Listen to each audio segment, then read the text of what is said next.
Pada tanggal 1 Oktober 1965, Indonesia dikejutkan dengan siaran radio tentang pergerakan dalam tubuh Angkatan Darat Indonesia yang membentuk Dewan Jenderal yang telah berkolaborasi dengan Central Intelligence Agency atau CIA untuk melakukan kudeta terhadap Presiden Soekarno.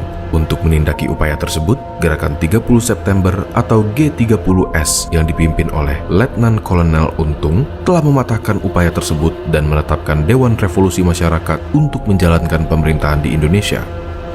Pertentangan antara keabsahan dari pemerintahan Dewan Revolusi berujung pada kehancuran dari seluruh gerakan G30S.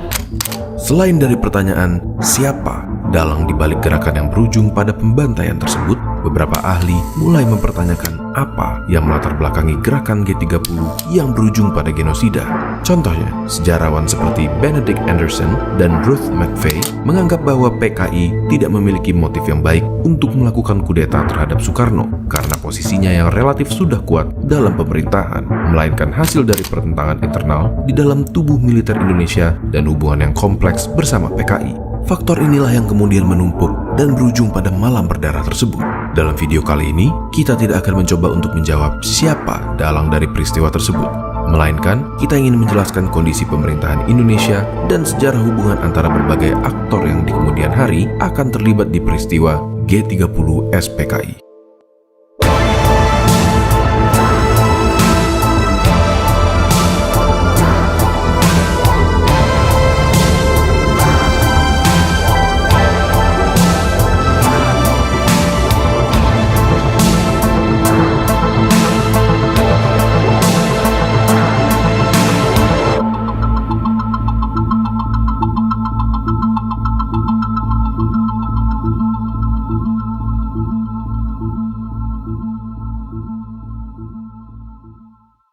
Sebelum peristiwa G30 SPKI, ada hubungan yang kompleks di antara tiga aktor utama, yakni Angkatan Bersenjata Indonesia, Partai Komunis Indonesia, dan Presiden Soekarno. Soekarno mendeklarasikan kemerdekaan Indonesia pada tahun 1945 dan kemudian secara resmi dilantik menjadi presiden.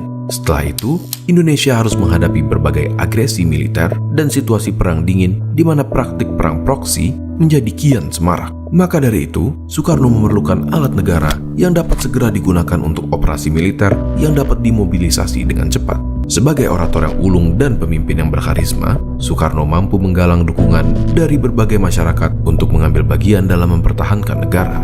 Hanya saja, militer Indonesia kala waktu itu masih terbagi menjadi beberapa macam. Harold Crouch dalam bukunya Military and Politics in Indonesia menjabarkan tiga macam militer di Indonesia pada kala itu. Di satu sisi adalah mereka yang mendapatkan pendidikan militer profesional dari kaum penjajah seperti Belanda dan Jepang. Dan di sisi lain, dan yang paling banyak jumlahnya, adalah kelompok gerilya yang dibentuk di daerah-daerah, kadang secara informal dan spontan. Kelompok-kelompok gerilyawan ini cenderung menganut karakteristik yang khas dari daerahnya masing-masing dan dapat memiliki aliansi kepada lebih dari satu organisasi atau laskar. Karena keragaman dalam tubuh militer di Indonesia, baik dari keragaman latar belakang dan kurangnya persatuan ideologi yang kuat, konflik antara institusi bahkan di dalam militer sekalipun kerap terjadi selama sejarah Indonesia. Contohnya, pada tanggal 3 Juli 1946, beberapa perwira menculik Sultan Syahrir yang dianggap terlalu mengalah terhadap Belanda. Pada tanggal 15 Februari 1958, peristiwa PRRI Permesta terjadi, di mana militer kembali lagi saling berseteru dan berbagai macam peristiwa lain. Gesekan-gesekan dalam tubuh militer ini tidak menghilangkan pentingnya keberadaan mereka. Mereka terbukti menjadi alat pertahanan yang cukup tangguh dan memiliki hubungan yang erat dengan Soekarno. Hubungan antara Soekarno dan militer semakin menguat pada periode demokrasi terpimpin. Namun, Soekarno juga mewaspadai untuk tidak terlalu bergantung pada kekuatan militer, karena kedudukan militer yang terlalu kuat dalam politik dapat berujung pada mengurangnya pengaruh dari Soekarno. Soekarno harus memiliki faksi lain yang setia pada dirinya, yang dapat menyeimbangkan pengaruh militer. Dan aktor tersebut adalah Partai Komunis Indonesia.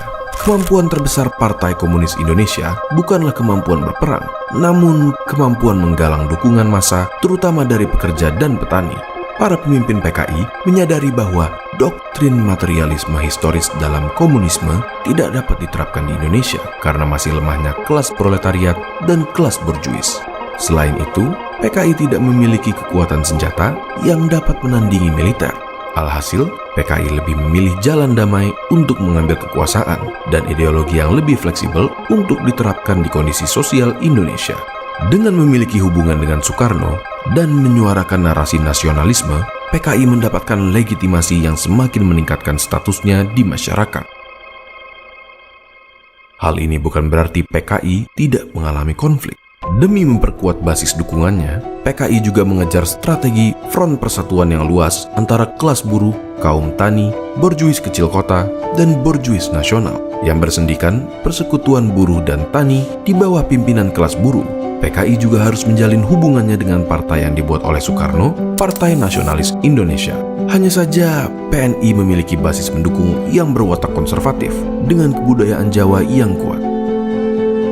Inilah kondisi politik di Indonesia pada saat itu. Soekarno memiliki dua pilar yang tidak dapat dipisahkan. Di satu sisi, militer sebagai alat pertahanan dan aktor dalam politik dan ekonomi di Indonesia. Dan di sisi lain, ada PKI yang memiliki basis organisasi dan dukungan massa yang mampu memperkuat posisi Soekarno. Soekarno, sebagai pemimpin bangsa, harus menyeimbangkan kedua pilar tersebut. Apabila satu mulai lebih kuat dari yang seharusnya, mereka dapat perlahan-lahan mengambil kekuasaan dari Soekarno, bahkan melenyapkan pilar yang lain sepenuhnya. Ada dua contoh peristiwa yang hampir saja mengganggu keseimbangan ini. Pada peristiwa Trikora, mobilisasi militer sangat diperlukan untuk operasi perebutan Papua. Alhasil, kedudukan militer meningkat pesat, terlebih dengan dibentuknya Komando Tertinggi atau KOTI yang diketuai oleh Soekarno dan Jenderal Nasution sebagai wakil panglima. Kali ini, posisi PKI lebih melesat dengan narasi anti-imperialisme barat dan menggerakkan massa untuk menasionalisasikan perusahaan-perusahaan asing. Meskipun demikian, PKI masih memiliki posisi yang tidak sekuat militer dalam hal persenjataan dan masih sangat bergantung dari perlindungan Soekarno. Ketika kesehatan Soekarno semakin jatuh, PKI semakin khawatir bahwa tanpa Soekarno, militer Indonesia dapat mengambil alih pemerintahan. Dalam rangka mengantisipasi hal tersebut, PKI membentuk Biro Khusus yang diketuai oleh Syam untuk mengoleksi informasi mengenai gerak-gerik militer yang berhubungan dengan PKI dan menarik simpati tentara Indonesia pada teori Marxisme dan komunisme. Selain itu, PKI juga menyarankan membentuk Angkatan Kelima yang akan terdiri dari pasukan pekerja dan petani yang dipersenjatai untuk membantu operasi militer. Proposal ini bahkan mendapat dukungan dari Republik Rakyat Tiongkok yang menjanjikan 100.000 keping senjata ringan untuk mempersenjatai Angkatan Kelima, namun ditentang oleh militer. Alih-alih memperkuat kedudukan PKI, hal ini justru mempertajam persaingan antara keduanya. Ketegangan ini semakin meningkat ketika terdengar kabar dari Biro Khusus bahwa terdapat sebuah dewan jenderal yang berupaya untuk melakukan kudeta pada tanggal 5 Oktober 1965. Meskipun keberadaan Dewan Jenderal tersebut masih dipertanyakan, hal inilah yang memicu G30 SPKI. Ada beberapa versi akan kejadian ini. Kita semua sudah mendengar versi di mana PKI merespons kabar tersebut dengan membuatnya seolah-olah sebagai konflik internal dalam TNI dan menghentikan upaya Dewan Jenderal tersebut dengan mempengaruhi bagian lain dalam militer untuk menangkap mereka. Meskipun pada akhirnya upaya tersebut berakhir dengan bencana. Namun, ada juga pakar sejarah seperti Benedict Anderson dan Ruth T. McVeigh yang menganggap bahwa kudeta tersebut memang lebih berasal dari konflik internal Angkatan Darat, terkhususnya dari divisi Diponegoro yang merasa ditelantarkan oleh pimpinan militer pusat baik secara ekonomi maupun secara moral. Dan masih banyak perdebatan yang tak kunjung terjawab.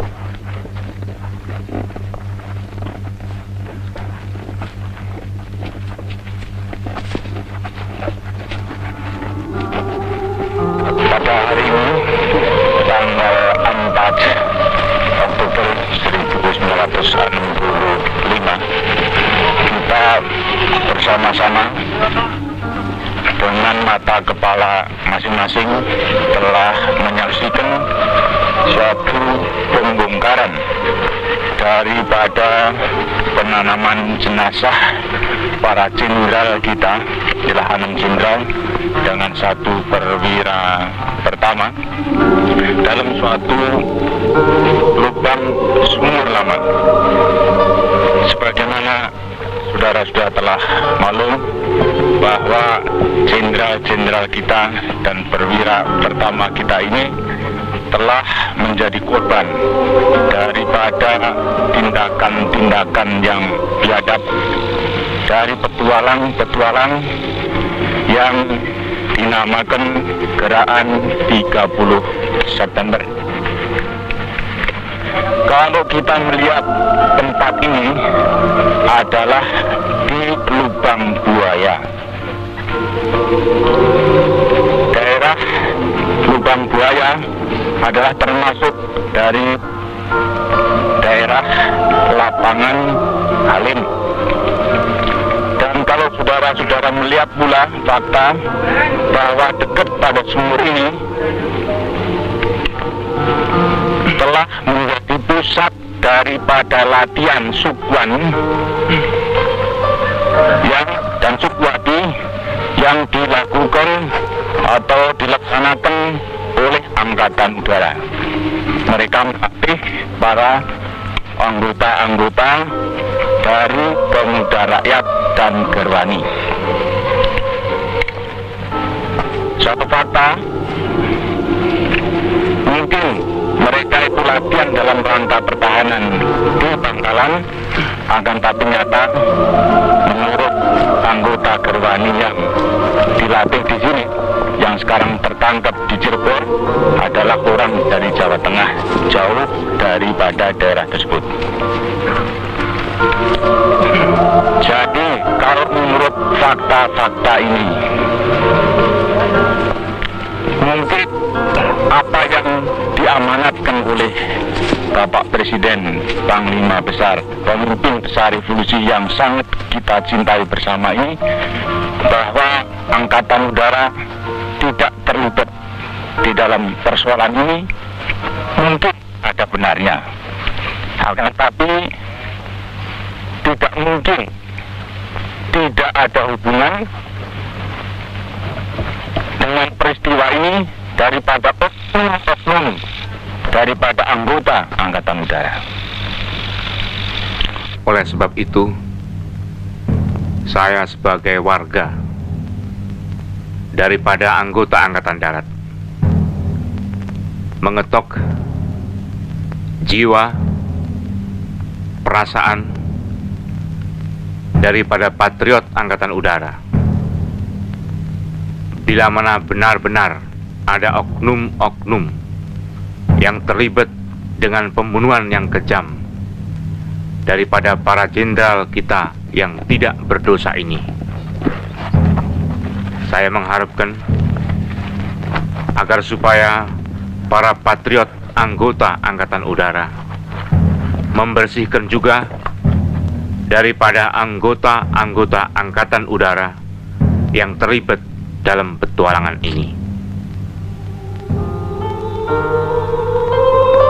Saya sangat berterima kasih bahwa akhirnya Tuhan memberikan petunjuk yang terang jelas pada kita sekalian bahwa setiap tindakan yang tidak jujur, setiap tindakan yang tidak baik pasti akan terbongkar. Dan saya berterima kasih pada satuan-satuan, khususnya dari Resimen Parako dan juga anggota-anggota dari KKU dan satuan-satuan lainnya serta rakyat yang telah membantu menemukan bukti ini dan turut serta mengangkat jenazah ini hingga jumlah daripada korban seluruhnya dapat kami temukan. Sekianlah yang perlu kami jelaskan pada saudara-saudara sekalian. Terima kasih.